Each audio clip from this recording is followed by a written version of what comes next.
Hey guys, how often should we exercise if we want to get serious weight loss results? Let me tell you, the answer might surprise you.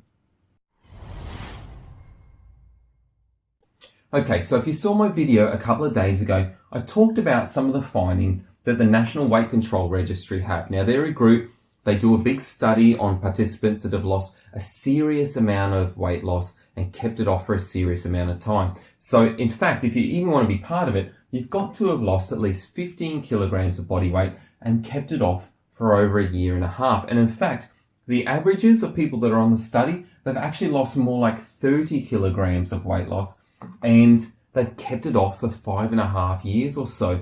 So these people are extremely successful at losing body weight. So if we can emulate what they've done, chances are we're going to set ourselves up for really great results as well. So the research findings are that 90% of participants are exercising on average 1 hour per day.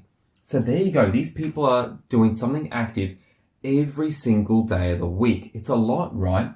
And the most common form of exercise is actually walking. All right. So there's a couple of good things about walking. There's a couple of downsides to it as well. And I'll go through those in a second. But the good things is it's extremely easy. There's no real skill level involved in walking. Pretty much anyone can do it, right?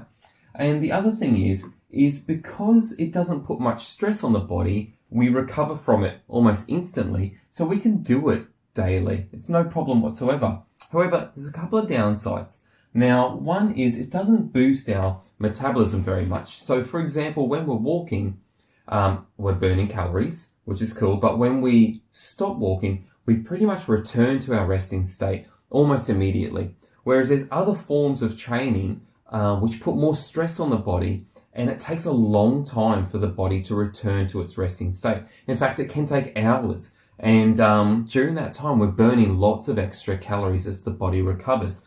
The other thing is, for us to get results from walking, for us to burn, a decent amount of calories, we actually have to do it for a long time. Like an hour a day, that's quite a long time, right? And you might be saying to me, Brian, I don't have an hour a day, right? I've got work, I've got the kids, I've got all this other stuff on. It's very hard to find an hour a day.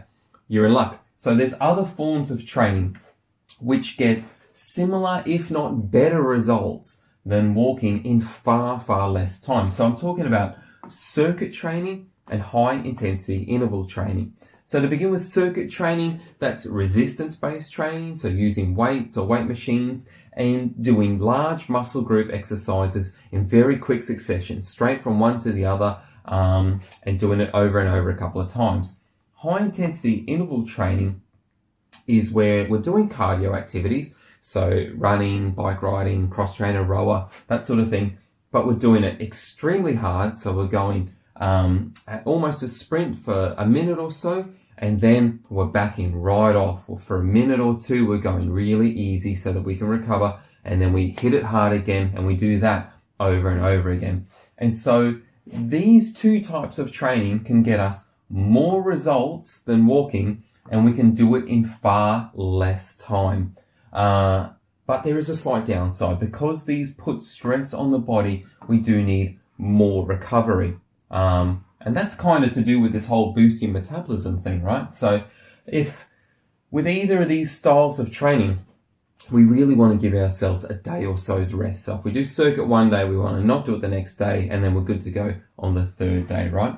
So what I've done here is I've worked out a couple of different ways that we can incorporate circuit training and high intensity interval training into our week, so that we're getting better results than this, but we're having to put in less time, right? So one way we could do it is we could go circuit training one day, we could do high intensity interval training the next, and then give ourselves a bit of a recovery day, do the walking on the third day, and then repeat those again. So we go circuit, high intensity interval, walking, and over, and just to make it nice and even, maybe a walking day on the Sunday so that we can start fresh with our circuit training again on a Monday. That's one way we could do it.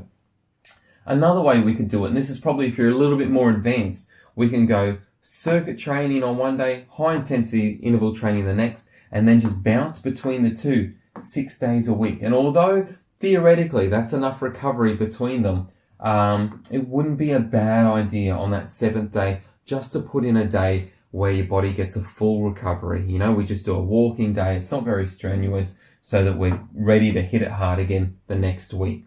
Now, you might also say to me, Brian, I hate cardio. I don't really want to walk either. What have you got for me? You know, so one thing we can do is with our circuit training is we can create two different circuits.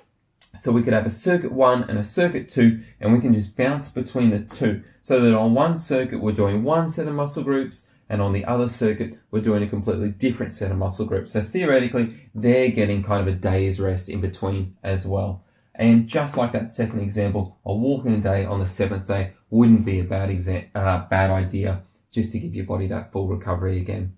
There you go. That's a couple of different ideas where you can get great results with less time. If you're a little bit unsure of what makes up a good weight loss circuit or what to do with high intensity interval training, let me know. Send me a message, comment below, and good luck, guys. I'll see you in the gym soon.